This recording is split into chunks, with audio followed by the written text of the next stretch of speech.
The forest was unnervingly still when we stepped off the gravel road and into the narrow, overgrown path.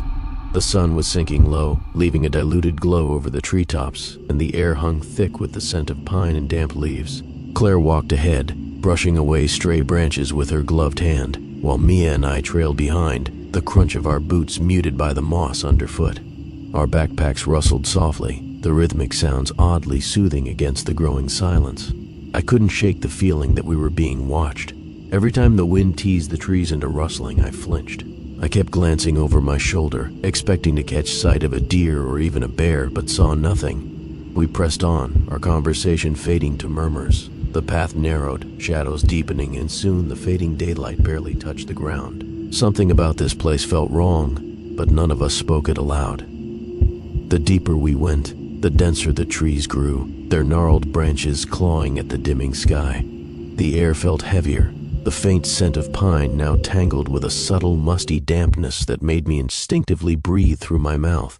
Claire slowed down, pausing to peer through the thick brush as if expecting to see something lurking just beyond our sight. Mia, frowning, caught up to her and asked if she saw something. Claire only shook her head and pressed on, but her steps were more hesitant now. I felt a prickle of unease at the base of my spine, a sense that we were stepping into a place we didn't belong. Every rustle of leaves or crack of a distant branch made me twitch. The wind picked up suddenly, whispering through the trees in a way that almost sounded like voices, low and fragmented. Mia laughed nervously, brushing her hair from her face. "It's just the wind," she said, though her voice trembled. Night crept over us like a slow wave, the last hints of daylight fading behind the jagged treetops. Our phones barely had a signal, the bars flickering between nothing and a single weak line.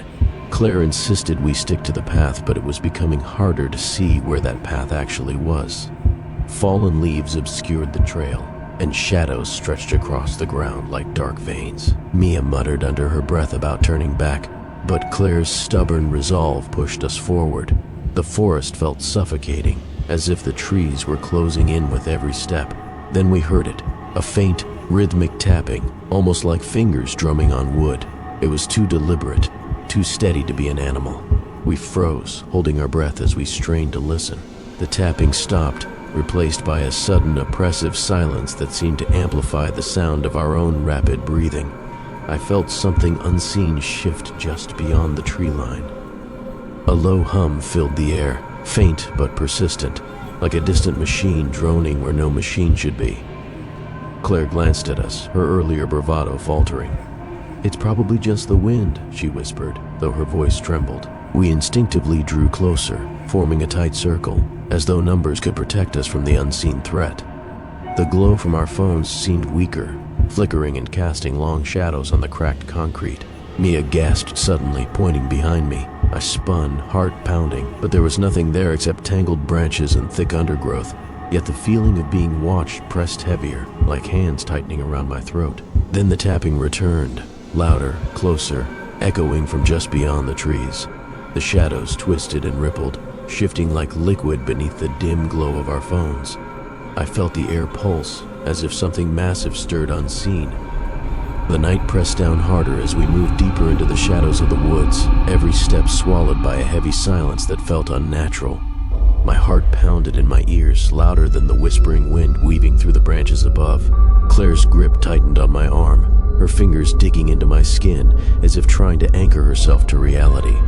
Somewhere ahead, the faint glow of firelight flickered, offering a fragile hope, but also a warning. We had to reach it, to find shelter or answers, but the forest seemed to shift, paths twisting like a maze designed to trap us. My mind raced with every nightmare I'd ever heard, convinced now they were all true. The creature was close, stalking us, patient and relentless. I forced myself to keep moving, each breath ragged, knowing that stopping meant surrender. The trees loomed like silent sentinels, bearing witness to our terror, and I prayed the firelight would bring salvation before the darkness swallowed us whole. The firelight grew stronger, flickering through the dense trees ahead, casting long, twisting shadows that danced like sinister shapes on the forest floor. Every step felt heavier, weighed down by exhaustion and fear, but the pull of that small blaze was magnetic.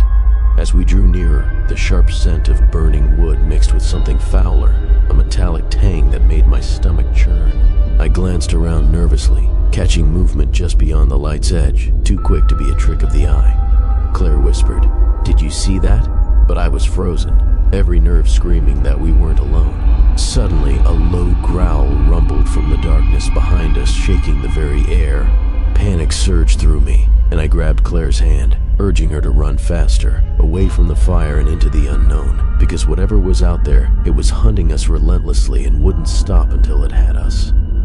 We broke into a desperate sprint, pounding over the uneven forest floor as branches whipped across our faces and scraped raw skin from our arms. Behind us, the growls rose in volume and ferocity, mingling with guttural snarls that chilled me to the core.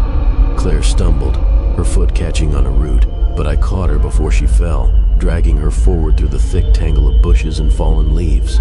The flickering firelight from earlier was swallowed by the oppressive night, leaving us in near complete darkness.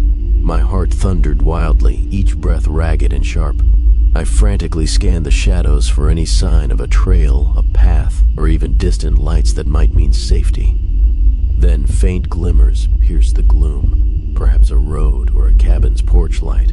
We had to reach those lights, or whatever hunted us would catch us before dawn's first light could save us. Every second felt stretched, the terror tightening its grip with every pounding step. We pushed harder, the cold night air burning our lungs as we tore through the underbrush toward the faint glow ahead. The forest seemed endless, yet that distant light was our only hope. My mind raced with fear and exhaustion, but the thought of capture or worse kept me moving. Claire's breaths were shallow and quick beside me, her trembling fingers gripping my arm tightly. Suddenly, a rustle erupted behind us, closer this time. The beast's snarls grew louder, more desperate, as if it was closing the gap. I glanced back, barely seeing a dark shape lunging through the trees, its eyes gleaming with malicious hunger. Panic surged, but I shoved it down, focusing on the light now growing stronger, clearer, the outline of a small cabin perched near the forest's edge. Salvation, or so I hoped, awaited us there. The door was slightly ajar, and without hesitation, we charged forward, bursting inside, slamming it shut against the darkness hunting us. Inside the cabin, the sudden silence was almost as terrifying as the chase outside. The dim glow from a single lantern cast flickering shadows on the rough wooden walls, making the space feel claustrophobic and fragile against the looming dark beyond the windows. I locked the door behind us, fumbling with the rusty bolt as Claire leaned against the wall, gasping for breath. Every muscle in my body screamed for rest, but I knew it wouldn't come. Not yet. Through the grimy window pane, I could still see movement among the trees, the beast prowling just beyond the boundary of light. My heart hammered as I searched the cabin for anything, tools, weapons, even something to barricade the door. The silence pressed in, broken only by our ragged breathing and the distant chilling growls. We were trapped, and the night was far from over. I vowed silently that we would survive no matter the cost. The first light of dawn barely brushed the horizon when the haunting noises finally ceased, swallowed by the retreating darkness that had gripped the forest all night. Exhausted, trembling, Claire and I slipped quietly out of the cabin, our eyes darting nervously toward the dense tree line, searching for any lingering trace of that monstrous presence. The cold, crisp morning air smelled of pine and damp earth, but there was no sign of the snarling shadow that had terrorized us.